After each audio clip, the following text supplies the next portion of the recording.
to our channel. So today in this video, we are going to discuss about how to create ChatGPT workflows for freelancers. So without wasting much of our time, let's get straight into the video. So if you want to create ChatGPT workflows for a freelancer, all you gotta do is simply go to ChatGPT. Once you're in your ChatGPT, you need to now define your specific task. Freelancers can simply define their task like a marketing workflow if you are a marketing freelancer.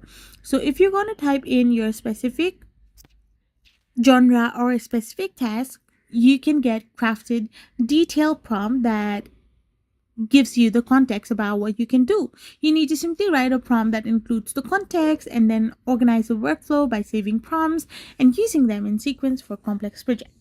You need to focus on using ChatGPT for tasks like generating project proposals, client communications, and content creation, and consider using automation tools for advanced chain workflow. So this way you can create ChatGPT workflows for freelancers.